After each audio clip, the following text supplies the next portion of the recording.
pag-alalo ng anghel kay Jesus.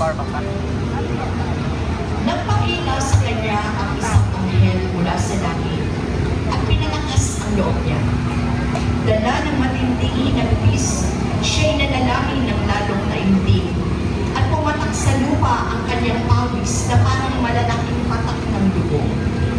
Pagkatapos manalangin, siya'y tumayo at lumapit sa kanyang mga alagad.